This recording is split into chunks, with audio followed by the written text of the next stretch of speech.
We all know a few elemental facts about Bugatti. It doesn't sell for anything under €1 million. You have a slightly modded Bugatti Chiron that broke 300 miles per hour, becoming the latest near production with slight modification, not to the gearbox or engine, but to the car's aero, and cemented membership in the minuscule 300 club. We have the one-off La Voiture Noire that set records after selling for $19 million to a still mysterious owner. We have the Type 57 SC Atlantic Coupe, arguably the most beautiful car ever built, with a mere 3 left in existence. One of the most expensive cars in the world at $40 million per vehicle, if you're lucky enough to find someone to sell you one. Tell me in the comment section below, how many key facts did you know? Let's begin.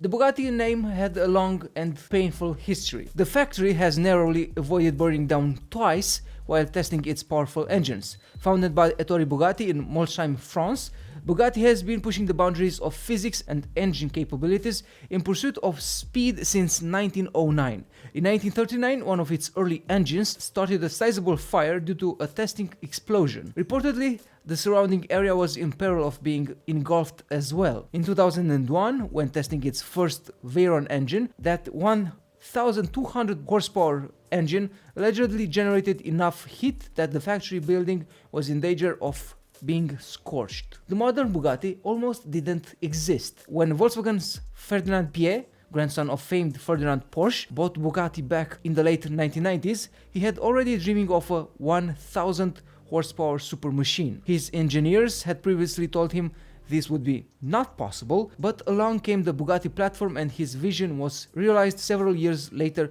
when the Veyron officially launched in 2005. Still, the Veyron requires 2 engines to make one single huge engine, 10 radiators to keep its quad turbocharged W16 engine functioning. 3 radiators handle the engine, another trio tackles the air-to-liquid intercoolers, a separate unit for the air conditioning, another specifically modulates the engine oil, and yet another cools the transmission oil. One final radiator is dedicated to the differential oil. Each radiator takes 15 hours to construct, meaning the whole thing takes nearly 4 weeks to complete and require over 150 hours of labor. A full-speed blast of the Bugatti Veyron would only last for 15 minutes and would cost over $42,000. That's how long the tires would last you. But technically, you could only go as far as 12 minutes because the tank would be then empty. Even if you had enough road,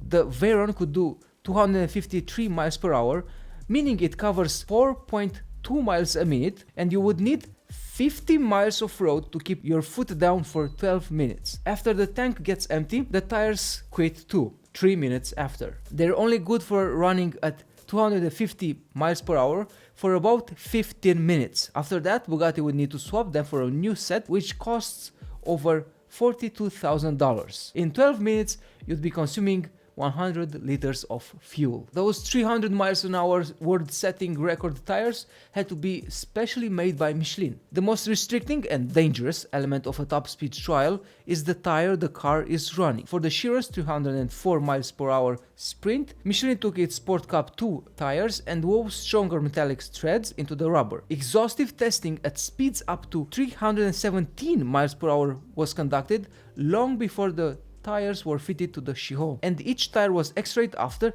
to find any imperfections. If tested at a higher elevation, the Chiron would have surpassed the 304 miles per hour top speed it reached. It could have gone to 319 miles per hour, faster than the tire could have handled. The Model Chiron's 304 miles per hour speed isn't the car's ceiling. It was actually still gaining speed when test pilot Andy Wallace had to back off the throttle to enter an upcoming turn safely. The run was purposefully completed at Volkswagen's group test track in Germany because it's relatively near sea level. Had the Chiron run in Nevada, the lower air pressure and density due to the higher elevation would have meant that the Chiron would have been 15 miles per hour faster. Andy Wallace, the test pilot, used 31 miles per hour increments while attempting the record. He worked his way up to the top speed from 186 miles per hour in these small steps to make sure that all conditions were right and the Chiron was optimally balanced in terms of lift and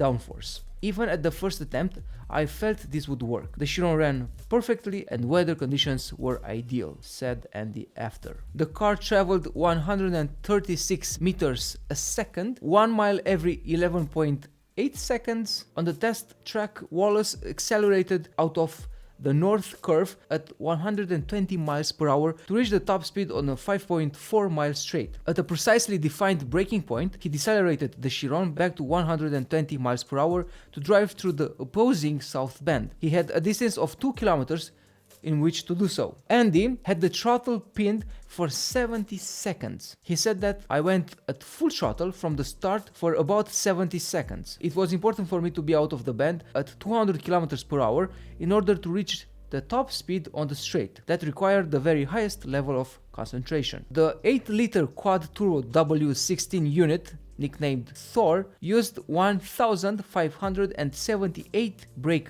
horsepower to punch through the air at over 300 miles per hour. The gearbox and the four-wheel drive system were all standard on the test car. Still, the car was longer, a one-off 25 centimeters longer than standard. With the purposeful intent of reducing drag, the car gave the impression that it was melting into the tarmac. In addition to aerodynamic changes at the front, rear and side to reduce drag, the rear wing and air brake have been removed and replaced with a static unit recessed into the tail. At these speeds, the additional performance needed to gain even 1 mile per hour is huge. The velocity of the vehicle and the forces acting on every element of it grew exponentially at the speeds increase. Take the wheels for example. The rotational force on them creates a gyroscopic effect that could overload the regular steering system, configured for just 260 miles per hour, to such extent that if you turn, nothing would happen. You wouldn't be able to turn back or the car would just go straight. Making such a car isn't a cheap task. Even though these cars sell for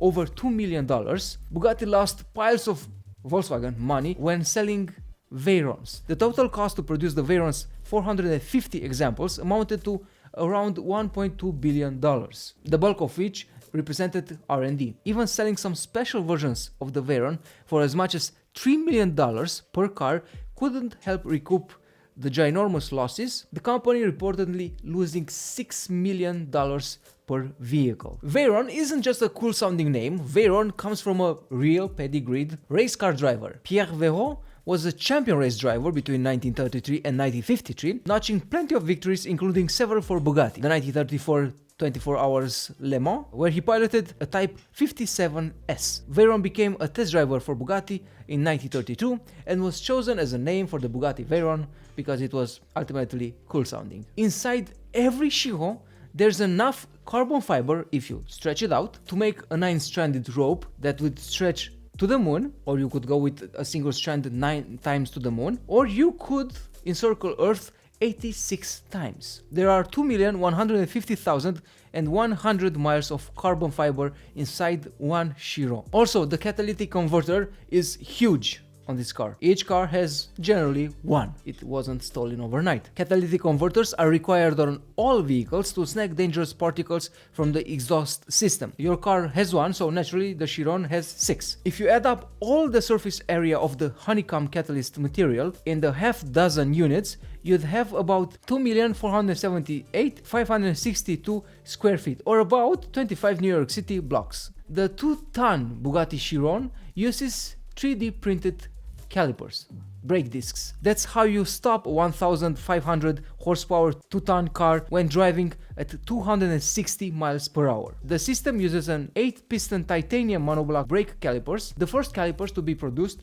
on a 3D printer. They are 40% lighter than traditional aluminum brakes and are also the largest and most powerful brake system ever installed on a production car. Speaking of titanium, the front grille had to be changed because of birds. At high speeds, Birds would accidentally hit the car, or the car would accidentally hit birds, and the aluminum front grille would smash, sending tiny pieces or huge pieces into radiators, engines, exhaust systems everywhere, along with bird parts. In order for that to not happen anymore, because the bills kept piling up on very angry and rich customers, they changed from aluminum to titanium for increased strength. This is Bugatti EB110, and the 110 is based on that iconic car. The EB110 emerged in 1991, being the only Bugatti model produced in Italy, and set 4 world records, including the fastest acceleration, fastest series production sports car, the fastest sport car running on gas, and the fastest series production car on ice. Bugatti decided to pay homage to that brief period when its factory was in Italy. Ettore Bugatti was himself Italian. He just started his business in France. And so the 110, Italian for 110, emerged in the year that we'll forget, 2020. Unlike traditional modern Bugattis that feature a teardrop design with an overall swooping line that starts higher in the front and tapers down in the rear, the 1600 horsepower 110, built on the Chiron platform, retains the original wedge shape of the EB110, low in the front, higher in the rear. Engineers claim that the beautiful, detailed and intricate taillight of the 110 was the single longest portion of the design and development process, requiring about half a year. The challenge was creating a three-dimensional effect that was functional and striking. If your multi-million-dollar Bugatti isn't expensive enough, you could ask Bugatti to throw in a few diamonds. You could check a box to include a 1-carat diamond into the speedometer, and if you're wondering why you've never seen a blinged out Bugatti Speedo, there's a really simple reason. It's impossible to find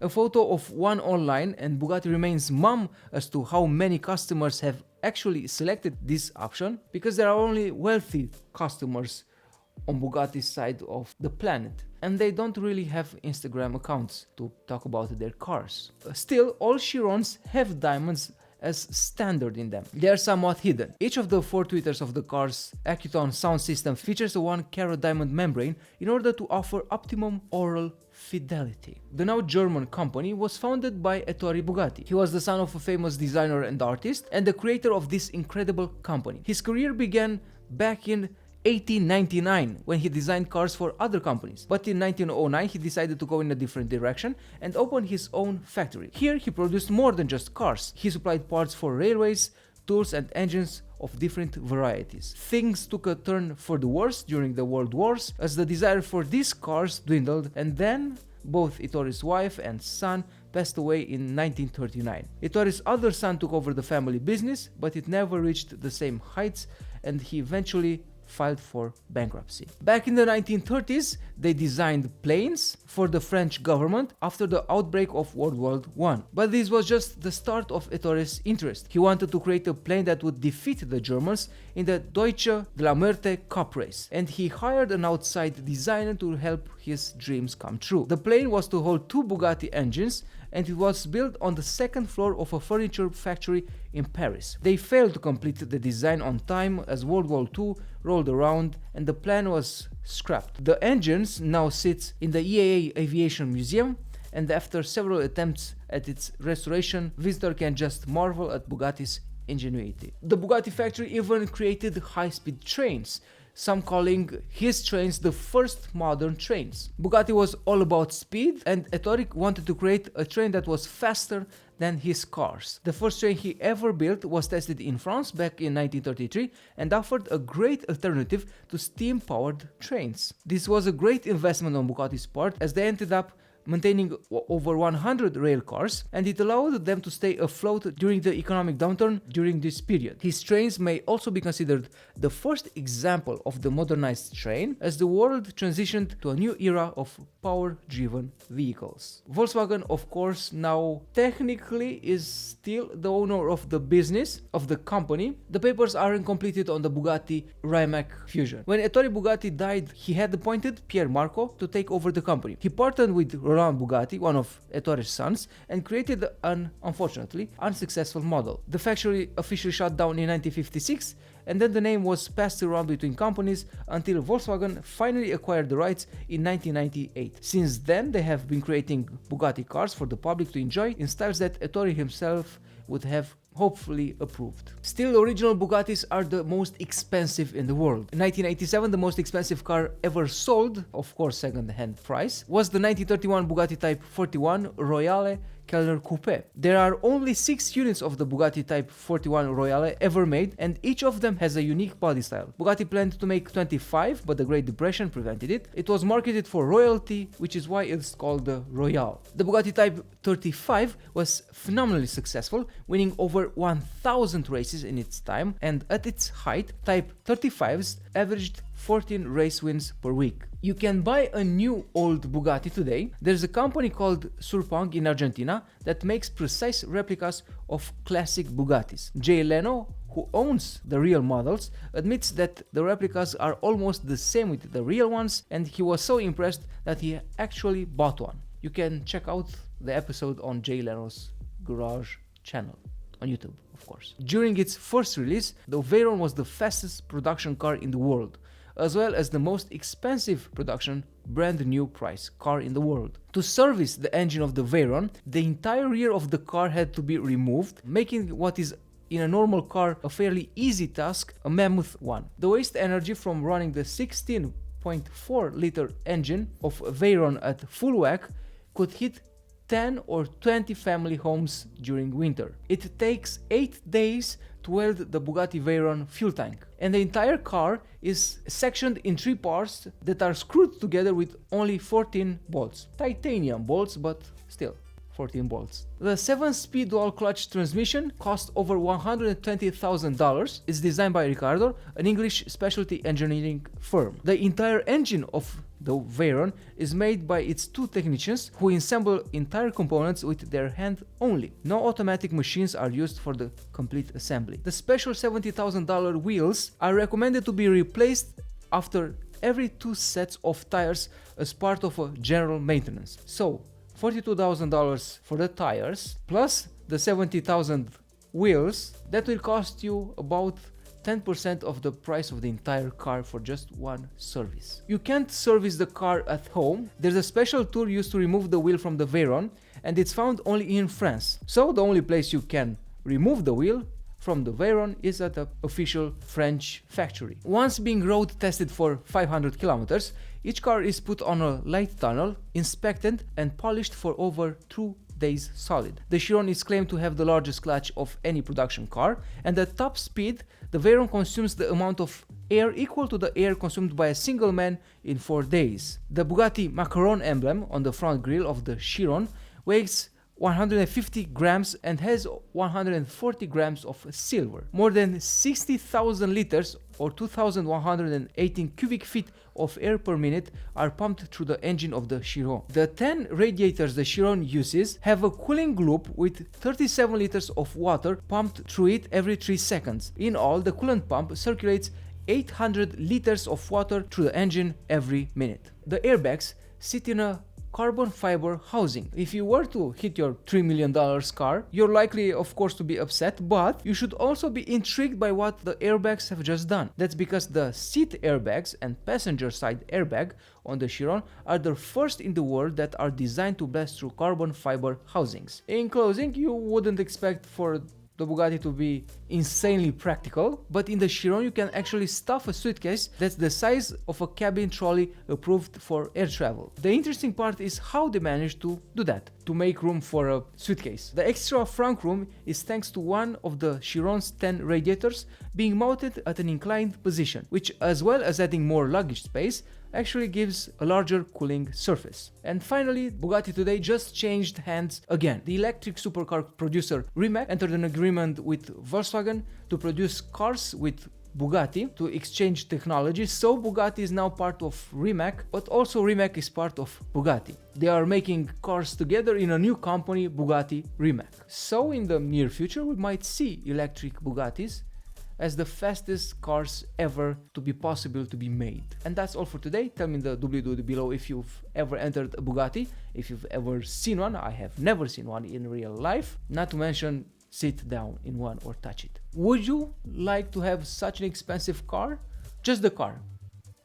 Let's assume that you are dirt poor and you can sell the car to anybody, thinking at the $40,000 tires and a 12-minute empty fuel tank at top speed consumption, would you like to have one? I don't know. I would probably put down a wall in my house, park the car in the house, and just leave it sit there until I am dead and my ancestors are allowed to sell it with 0 miles on the odometer. That's all for today. I'd like to thank the new 3 subscribers. You are the best. Thank you for pushing this channel onward and forwards. Don't forget to share, like, subscribe. And until next time, I am Alex, and beware of falling apples.